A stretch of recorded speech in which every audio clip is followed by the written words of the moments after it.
जिंदगी का सबसे बेस्ट समय हमारा बचपन होता है। ये बोलकर वो अपने डायपर में हगने लगे तो मैंने इस बात पे थोड़ा गौर किया और मुझे पता चला कि यस, बचपन सच में बहुत रैंडम होता है। बचपन में एक बार साइकिल की चेन चढ़ाते समय मेरा हाथ आ गया तो मैं भाग के अपने अपाहिज दोस्त को भी ले आया कि उसके भी हाथ आ जाए। बचपन में मुझे मेरी दादी का चरित्र सही नहीं लगता था क्योंकि वो मुझे डेली नया तारा दिखा के बोलती थी वो तुम्हारे दादाजी है। बचपन में मैं थोड़ा भोला भी था, ऐसे फालतू किसी को उंगली नहीं करता था, वरना फिर मैं 9 तक ही गिन पाता था। एक तो तब कोई भी आके गिनती पूछ लेता था और उंगली करते समय गिनना कितना मुश्किल होता है पता है। बचपन में मैं और मेरा भाई हमेशा WWE देख के लड़ते थे क्योंकि माँ बाप की चाहते लड़ने लायक थी नहीं। एक तो मेरा छोटा भाई बचपन में बहुत शांत स्वभाव का था, बेचारा स्कूल में भी सीनियर से बुली होता था। हाँ, वो सीनियर मैं ही होता था। एक बार मुझसे बोलता भैया डॉक्टर बनना मेरा सपना है, तो मैंने उसे नीट की बुक्स ला दी तो अब वो उसका पूरा सपना बन गया। अब वो डॉक्टर गेम में भी बीमार ही बनता है और बवासीर पीछे होती है। चिंटू बुक्स नहीं पढ़ रहा है तू? एक बार बेचारा बिस्तर पे गिर के रोने लग गया तो सब बोलने लग गए कुछ नहीं हुआ, चींटी मर गई, चींटी मर गई। मैं यहाँ सोच रहा हूँ फिर अभी तक हम चींटियों वाले बिस्तर पे क्यों सो रहे थे? हाँ, घर में सबकी पीठ पे ददोड़े हो रखे हैं। हाँ, ये नहीं गिरता तो हमें तो पता ही नहीं चलता बिस्तर पे चींटियां हैं। हम तो सोए जा रहे हैं चींटियों वाले बिस्तर पे। और स्कूल में जब भी ये छोटे भाई पैंट में हक देते हैं तो बड़े भाई को क्यों बुलाया जाता है? पता है कितनी घनघोर बेइज्जती होती है पूरी क्लास के सामने, और बुलाते भी इतने सस्पेंस है, वो देख के बड़े भाई का हगना निकल जाता है। ऐसे 2 छोटे बच्चे स्लो मोशन में भाग के आ रहे हैं। हाँ, वो उनकी नॉर्मल स्पीड है। मैं देखता हूँ मेरे भाई को क्राइम सीन से 2 पियून पकड़ के ले जा रहे हैं। उसे ब्राउन रंगे हाथों पकड़ लिया गया। मेरे भाई ने मुझसे जाते जाते कहा मुझे फंसाया जा रहा है। मुझे पता था इस लेंडे के पीछे की कहानी इतनी सिंपल नहीं हो सकती। कड़ी तहकीकात के बाद मुझे पता चला इस लेंडे के पीछे बड़े बड़े पॉलिटिशियंस, गैंग लीडर्स और माफिया इन्वॉल्व है। मेरा भाई सही कह रहा था, ये उसका लेंडा नहीं है। हैंड्स अप पीटी टीचर, तो वो लेंडा तुम्हारा था। तो तुम्हें पता चल ही गया, तुम मुझे कभी नहीं पकड़ सकते। रुको, भाग गया। जाने दो उसे बेटा, हमने पीटी टीचर के बड़े भाई को बुला लिया है वो लेंडा उठाने।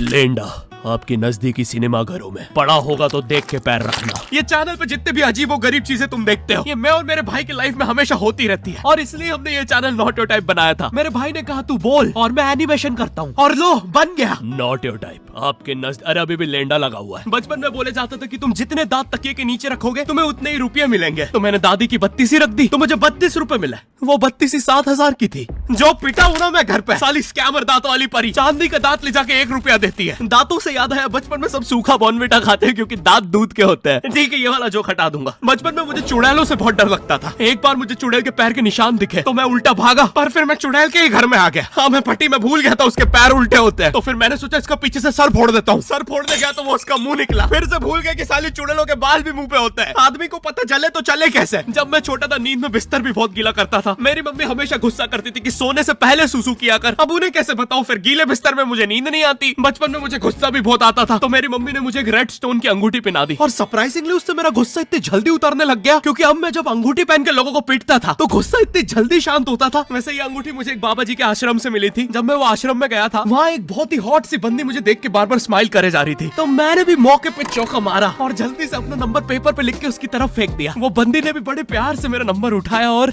खा लिया। अरे भाई, उसको भूत लगे, वो तब से सबको स्माइल दे रही है। हम भी सुबह से नंबर फेंक रहे हैं, अभी तक 2 किलो पेपर खा गई है। हाँ, अब तुम्हें भी ऐसे रैंडम भूतों या स्ट्रेंजर्स पास नंबर ना फेंकना पड़े प्यार के लिए, इसलिए आओ हैपन पे चले।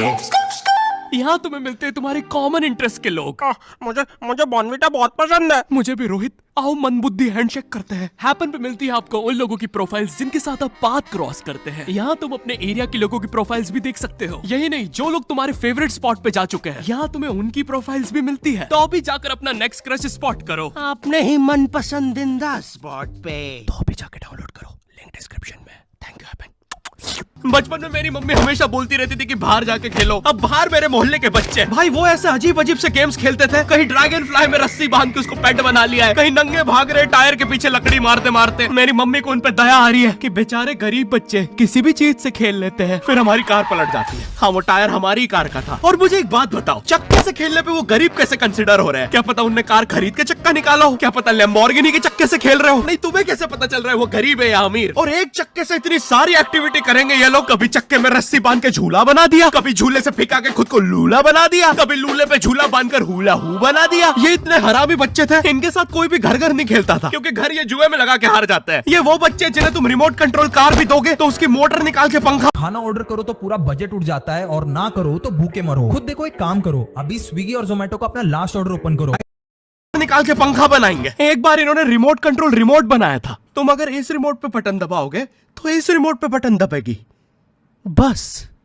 ये लोग मकर संक्रांति के दिन पतंग भी लूटते थे दुकानों से। पतंग से याद है, मैं बचपन में अपने दोस्त जनक के साथ बहुत पतंग उड़ाता था। जनक गुजराती था और गुजराती लोग तो बहुत बड़े पतंगबाज होते हैं। वो लोग गला काटने के बाद भी काहे पोचे चिल्लाते हैं। जनक मेरे घर पे इतना बड़ा गिर्रा लेके आता था पतंग उड़ाने। उस पर पता नहीं कितने 1000 किलोमीटर का मांझा लपटा होता था। हम दोनों का सपना था उस गिर्रे की पूरी ढील देना। एक बार तो गिर्रा खाली होने ही वाला था, पर वो पतंगार तो घूम के हमारे पीछे से आ गई। हमने हमारी ही पतंग काट दी। तो इस बार हमने सोचा पतंग पूरी परपेंडिकुलर उड़ाएंगे, स्ट्रेट। हमने 2 घंटे ढील दी। वो मांझे में वेव सिग्नल आने लग गए प्राचीन भाषा में। हमें लगा हमने एलियंस ढूंढ लिया, बट फिर धीरे से वो सिग्नल क्लियर हुआ। हमें पता चला हमने कोई नासा का 100 मिलियन का टेलीस्कोप काट दिया।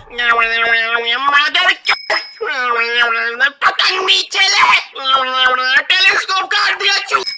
नासा का टेलीस्कोप जैसे ही नीचे गिरा, बच्चों से पहले विसरो ने लूट लिया। बहुत वियर्ड था, इतने सारे बुड्ढे छत कूद के भाग रहे थे। एक तो जनक के मांझे में इतनी सारी गठाने होती थी, वो मांझा इतना भारी हो जाता था। हम चौथे माले से पतंग उड़ा रहे, वो दूसरे माले पे उड़ रही है। बचपन में बोला जाता है किसी भी स्ट्रेंजर से बात नहीं करते, तो फिर मैं इशारे करता था। तो फिर दादी मेरे चरित्र पे सवाल उठाती थी। दादी से याद है, पुराने जमाने में एंटरटेनमेंट के लिए कुछ होता नहीं था, तो लोग 7-7, 8-8 बच्चे पैदा कर लेते थे ताकि उन्हें जायदाद पे लड़ता देख मजे ले सके। मेरे पापा के 5 भाई और 4 बहनें, टोटल 9 बच्चे। मेरी दादी ने जिंदगी के 9 साल बस बच्चे दिए। दादी ने 9 साल तक पेट में इतनी लातें खाई है, उनके अंदर से एब्स आ गए थे। मेरी दादी लिटरली अंदर से टूट चुकी थी। उनका इतनी बार ऑपरेशन हो रखा है, उनको डॉक्टर ने टाकों की जगह चेन लगा दी थी। भाई आज के जमाने में तो इतने बच्चे कोई पैदा नहीं करता, उल्टा अबॉर्शन करवा लेते हैं। और यस, मैं अबॉर्शन बोलूंगा क्योंकि मुझे जेल नहीं जाना। एक तो इंडिया में भी अबॉर्शन करवाना लीगल है, लेकिन बच्चे का जेंडर जानना इलीगल है। मतलब तुम मार तो सकते हो, लेकिन किसे मार रहे हो ये पता नहीं कर सकते। तो देखो अब रिस्क कितना बढ़ गया है। क्या पता अंदर शेर बैठा हो या कोई बड़ा गैंगस्टर, क्योंकि तुम्हें तो पता नहीं है तुम किसकी सुपारी दे रहे हो। क्या पता वो अंदर बंदे लेके बैठा हो। बचपन में सबके मम्मी पापा डराते हैं, मस्ती मत करो वरना बोर्डिंग स्कूल भेज देंगे। और मुझे बोर्डिंग स्कूल से इसलिए डर नहीं लगता था कि मैं वहां जाके अपनी फैमिली से दूर हो जाऊंगा। मुझे बोर्डिंग स्कूल से इसलिए डर लगता था क्योंकि वहां पे वो बड़े दांतों वाला ईशान अवस्थी होता है। मैंने पहली बार जब तारे जमीन का ट्रेलर देखा था, तो उसमें वो पागल बच्चे ने आतंक मचा रखा था। फिर मैंने मूवी का नाम पढ़ा, तारे जमीन पे। मुझे लगा बिछाए होंगे इस पागल को पकड़ने के लिए, शॉक वॉक देना होगा तारों से। इसके तो दांत भी इतने बड़े हैं, सारी तारे काट देता होगा। मुझे ट्रेलर देख के लगा कोई एक्शन मूवी है, आमिर खान जोकर बना हुआ है। मुझे लगा यही तारों का जाल बना के पकड़ेगा पागल को। हाँ, ट्रेलर देख के तुम्हें क्या ही समझ में आएगा। एक शॉट में आमिर खान बोल रहा है आपके बच्चे को डिसलेक्सिया है, फिर अगले ही शॉट में जोकर बन के बड़ा मछलियाँ उड़ती क्यों नहीं? फिर मुझे लगा ये शायद अपने माँ बाप को बोल रहा था। और दया तो मुझे उस लंगड़े बच्चे पे आती है जिसके बगल में ईशान अवस्थी को बिठा दिया था। वो बेचारा उठ के भाग भी नहीं सकता। और मैंने तो सुना था बोर्डिंग स्कूल में बस नॉटी बच्चे जाते हैं, तो फिर इस बेचारे गाय से बच्चे को क्यों यहाँ भेज के रखा है? कहीं ऐसा तो नहीं इसके पहले पैर थे और ये बहुत मस्ती करता था, तो माँ बाप ने पैर तोड़ के इधर भेज दिया। बस भाई मेरा हो गया है आज का। अगर तुम्हें वीडियो पसंद आई तो यार लाइक मारो। एम करते हैं 7 लाख लाइक्स के लिए। पिछले वीडियो में नहीं आए थे इसलिए अब मैं औकात में आ गया हूँ, इसलिए अभी लाइक मारो। चैनल पे नए हो तो सब्सक्राइब करो। मुझे मुंह दिखाई के लिए 10 मिलियन सब्सक्राइबर्स चाहिए। और हैपन को भी डाउनलोड करना मत भूलना।